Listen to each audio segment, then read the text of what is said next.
This is Eddie Hearn, Matchroom Boxing. You are watching Sporting Icons. You don't need to be anywhere else. Now, I've noticed it, and a lot of you have noticed it too, so I thought, you know what, let's just make a video on it, which is it seems that other promoters out there are doing everything that they possibly can to make sure that Eddie Hearn is not involved in a unification for undisputed title fight. He's not allowed to promote an undisputed fight. Why is that? Why is it that Eddie Hearn was with Canelo Alvarez for super middleweight when he fought Yildirim, when he fought BJ Saunders, when he fought Cam Smith? Suddenly there's one more, Caleb Plant, who has done nothing up to that point. Suddenly that fight's not allowed to happen unless it happens on a PBC show. Eddie Hearn wasn't allowed to promote that fight. Why? You got Devin Haney. Devin Haney, he fought George Kambosos Jr. Even though Eddie Hearn was offering a whole ton of money to George Kambosos and whatever else, kept getting turned down by, was it Lou DiBella and Bob Arum and everybody else involved. Suddenly, well, Devin Haney, he can fight George Kambosos Jr. for undisputed, as in consolidating the WBC and the franchise to become undisputed champion, but he has to sign with Top Rank, as in Devin Haney has to sign with Top Rank. And then we'll put in the undisputed fight.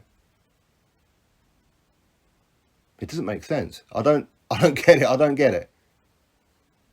When it came to Anthony Joshua, he wasn't allowed to fight Deontay Wilder because he wasn't allowed to be involved in the undisputed fight. We've seen that. Shady Finkel, Al Heyman and whoever else was blocking that fight. Even got Deontay Wilder to turn down $100 million for 2 fights of Anthony Joshua. Both of them would have been undisputed. Undisputed for the first fight, rematch, win, lose or draw. With the first fight being in America, second fight being in the UK. Turned it down. This is Wilder who, in the 3 fights with Tyson Fury, didn't even earn. Didn't even get close to the 100 million. And got his ass handed to him as a consequence of it. And even fired Lou DiBella for trying to set up that meeting with DAZN for that 100 million. This is Anthony Joshua who offered Tyson Fury. Yeah, he offered Tyson Fury. Not Tyson Fury offered Anthony Joshua, but he offered Tyson Fury that fight in Saudi Arabia for undisputed. Oh, arbitration. Oh, well, that's a bloody coincidence, isn't it? All the time, all the way through the negotiations, you had Bob Arum digging his heels in. You had Frank Warren digging his heels in. You had Tyson Fury digging his heels in.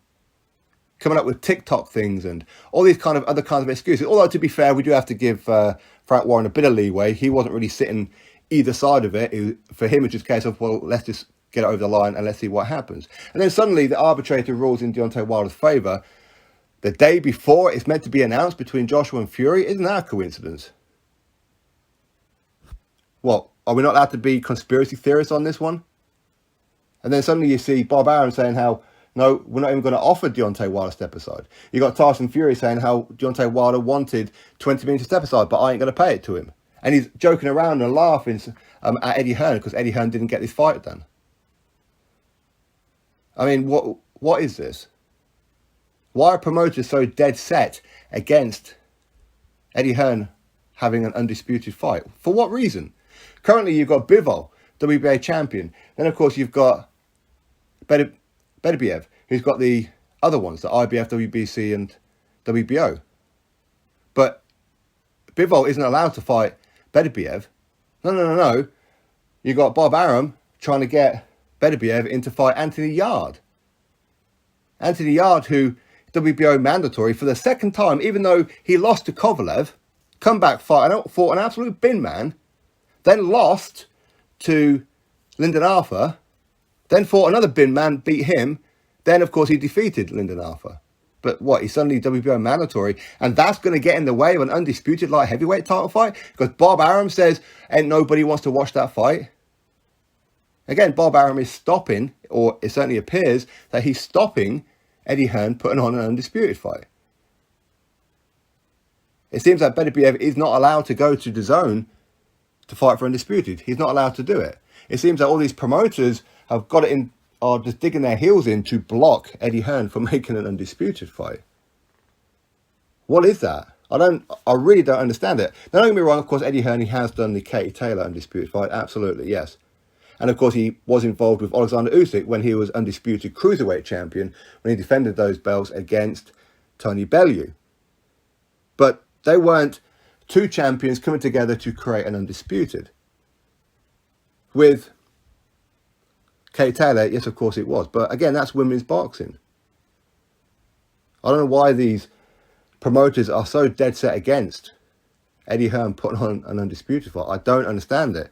And you and I, as boxing fans, should we be celebrating the fact that Eddie Hearn can't? While these other promoters are blocking certain fights and will only give us an undisputed fight if it happens on their network. Quite clearly, that's what happened with Caleb Plant. Quite clearly, that's what happened with Devin Haney. Anthony Joshua wasn't allowed undisputed at all. Weird, isn't it? Drop your thoughts below. Click thumbs up, subscribe. Catch you on the next video.